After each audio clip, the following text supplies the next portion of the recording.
करामाती गेहूं का दाना। बहुत पहले की बात है। एक भिखारी सड़क के किनारे रहा करता था। उसका ना तो कोई रहने का ठिकाना था और ना ही कमाई का कोई निश्चित जरिया। वह कंधे पर एक झोला लटकाए सुबह से शाम तक भीख मांगा करता था।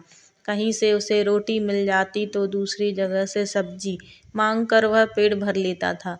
लोग उसे बौना कहकर पुकारते थे। एक दिन बौना को सुबह से शाम तक कुछ भी खाने को नहीं मिला। उसका भूख के मारे बुरा हाल था। वह परेशान होकर इधर उधर घूम रहा था। तभी एक बूढ़ी स्त्री ने उसे अपने पास बुलाया और उसकी परेशानी का कारण पूछा। स्त्री ने बौना को एक गेहूं का दाना देते हुए कहा, यह गेहूं का दाना करामाती है। इसे अपने पास संभाल कर रखना। जब तक यह दाना तुम्हारे पास रहेगा, तुम्हें भोजन की कभी कमी नहीं होगी। बौना दाने को उलट पलट कर देखने लगा। फिर उसने सिर उठाकर स्त्री से कुछ पूछना चाहा, परंतु तब तक स्त्री गायब हो चुकी थी। बौना दाने को अपने थैले में डालकर भोजन की तलाश में पास के एक होटल की तरफ से गुजर रहा था। तभी एक व्यक्ति ने उसे रोककर कहा, तुम यहाँ आकर पेट भरकर भोजन खा सकते हो। यहाँ आज हमारे सेठ जी का जन्मदिन मनाया जा रहा है। बौना मन ही मन बहुत खुश हुआ और होटल से पेट भरकर खाना खाकर बाहर निकला। वह सोचने लगा कि यह गेहूं के दाने की करामात है या केवल एक संयोग है कि उसे मुफ्त में पेट भर भोजन मिल गया। अगले दिन वह घूमते घूमते थक गया तो भोजन के लिए एक घर पर पहुंच गया। वहां उसने दरवाजे पर दस्तक दी। एक सभ्य व पढ़ी लिखी स्त्री ने उसे आदरपूर्वक भीतर बुलाया और कहा, आप यहाँ रात्रि को विश्राम कर सकते हैं। पहले आप भोजन कर लीजिए। बौना को अब यकीन हो गया कि गेहूं का दाना वाकई करामाती है। उसने पेट भर भोजन किया और फिर सोने जाने लगा। तभी उसे शिष्टाचार की बात याद आई तो उसने अपने थैले से अपना चाकू व प्लेट निकालकर मेजबान स्त्री को दे दी। फिर उसने गेहूं का दाना स्त्री को देते हुए कहा, मैडम, यह दाना मेरे लिए बहुत कीमती है। इसे संभाल कर रख लीजिए। सुबह को जाते वक्त यह दाना मैं आपसे वापस ले लूँगा। मेजबान स्त्री ने गेहूं का दाना संभाल कर मेज पर रखी प्लेट में रख दिया और सोने चली गई। प्रतिदिन की भांति स्त्री सुबह को जल्दी उठ गई और अपनी मुर्गियों को बाड़े में दाना खिलाने लगी। फिर अपनी रसोई में काम करने चली गई। तभी एक मुर्गी खुले दरवाजे से कमरे के भीतर आकर जमीन से बचा कुचा खाना उठाकर खाने लगी। इसी बीच बौना की आंख खुली। उसने देखा कि एक मुर्गी कमरे में घूम रही है। बौना मुर्गी के पीछे दौड़ा। मुर्गी बचने के लिए मेज पर चढ़कर बैठ गई। उसने प्लेट में गेहूं का दाना देखा तो झट से खा गई।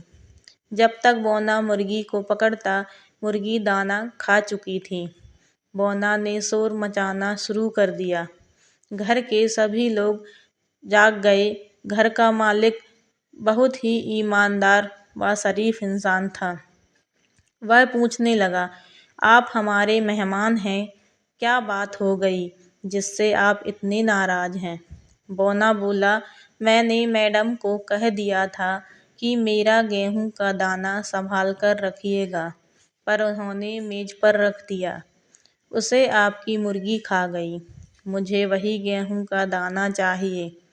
मेजबान लोग यह तो जानते नहीं थे कि उस दाने में क्या खासियत थी। वे खुशामद करने लगे कि आप जितने गेहूं चाहें ले जा सकते हैं। वह स्त्री एक कटोरी भर गेहूं ले आई, परंतु बौना रोने लगा कि उसे वही दाना चाहिए। मेजबान ने कहा, वह दाना तो मुर्गी के पेट में जा चुका है। आप चाहें तो उस मुर्गी को ले जा सकते हैं। बौना को बात जच गई। उसने वह मुर्गी लेकर अपने थैले में डाल ली और वहां से चल दिया। सारा दिन इधर उधर घूमने के बाद वह शाम को एक घर के सामने पहुंचा। वहां भी उसको अंदर आदरपूर्वक ले जाया गया और स्वादिष्ट पकवान खिलाए गए। बौना ने मकान की मालकिन को मुर्गी और थैला संभाल कर रखने को दे दिया और सो गया। सुबह उठकर बौना ने मालकिन से अपनी मुर्गी मांगी। मालकिन मुर्गी लेने गई तो देखा कि बौना की मुर्गी के पंख बिखरे पड़े हैं। मालकिन के नौकर ने बताया कि नई मुर्गी देखकर मालकिन की मुर्गियों ने बाड़े में उस पर आक्रमण कर दिया और अपनी चोंच मार मार कर लहूलुहान कर दिया था। इससे बौना की मुर्गी जान बचाने के लिए बाहर भागी। बरामदे में ही मालकिन का कुत्ता बैठा था, जो मुर्गी को मारकर खा गया। बौना रोने लगा, चिल्लाने लगा कि उसे अपनी वही मुर्गी चाहिए। मालकिन की समझ में नहीं आ रहा था कि बौना को कैसे शांत कराए। उसने विनती करते हुए कहा कि आप उसके बदले में कोई दूसरी मुर्गी ले सकते हैं, परंतु बौना नहीं माना। तब मालकिन ने हार कर अपना पालतू कुत्ता बौना को दे दिया। बौना ने उस कुत्ते को अपने थैले में डाल लिया और आगे चल दिया। आगे जाकर वह एक शानदार बंगले के आगे रुका। बंगले में राजकुमारी अपने परिवार के साथ रहती थी। बंगले की मालकिन ने बौना को भीतर बुलाया, नहला धुलाकर कपड़े दिए, फिर पेट भर भोजन खाने को दिया। बंगले में रहने वाली राजकुमारी को देखकर बौना के दिल में लालच आ गया। वह सोचने लगा कि एक गेहूं के दाने की करामात के कारण उसे मुर्गी और फिर मालकिन का प्यारा कुत्ता मिल गया। यदि किसी तरह यह कुत्ता मर जाए तो बदले में राजकुमारी को मांग लूंगा और उससे विवाह कर लूंगा। फिर मेरा जीवन सुखमय हो जाएगा। बौना ने जानबूझकर कुत्ते को राजकुमारी के पीछे लगा दिया। जब राजकुमारी अपनी सखियों के साथ बागीचे में खेल रही थी, तभी कुत्ता जोर से राजकुमारी पर झपट पड़ा। राजकुमारी ने अपने बचाव में एक बड़ा पत्थर कुत्ते को दे मारा। कुत्ते को चोट लगी, पर कुत्ता फिर भी उठकर राजकुमारी के पीछे भागा। इस बार राजकुमारी ने क्रोध में आकर कुत्ते पर डंडे से वार कर दिया। कुत्ता वहीं मरकर ढेर हो गया।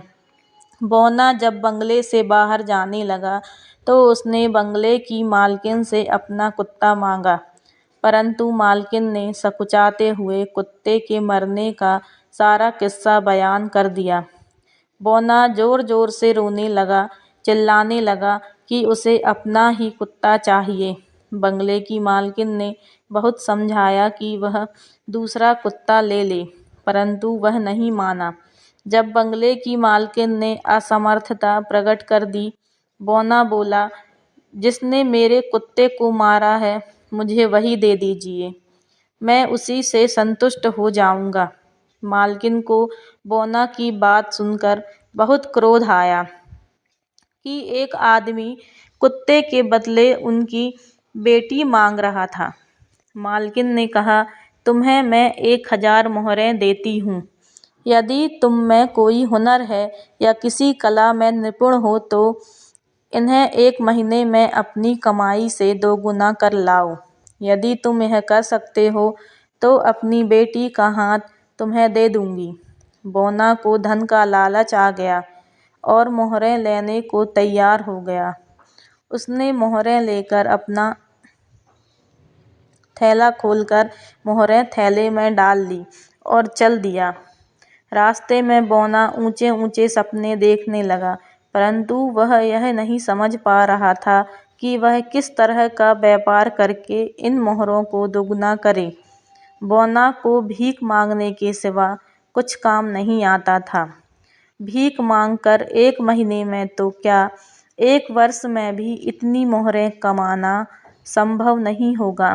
तभी बौना सोचने लगा कि वह पहले कुछ मोहरें खर्च करके आराम से जीवन बिताएगा, फिर बाद में कमाई के बारे में सोचेगा। रास्ते में एक जगह रुककर बौना ने मोहर निकालने के लिए थैले में हाथ डाला तो उसे यूं लगा कि हाथ में कुछ चुभ गया हो। उसने तुरंत हाथ बाहर निकाल लिया। उसने थैला खोलकर देखना चाहा तो सैकड़ों कीड़े मकोड़े उड़कर उसे काटने लगे। बोना ने थैला उठाकर दूर नदी में फेंक दिया। बोना खाली हाथ रह गया। अब उसके सामने भीख मांगने के सिवा कोई चारा नहीं था। उसे लालच का फल मिल गया था। अगर आपको कहानी अच्छी लगी हो तो प्लीज़ लाइक करें, सब्सक्राइब करें एंड शेयर करें। Thank you.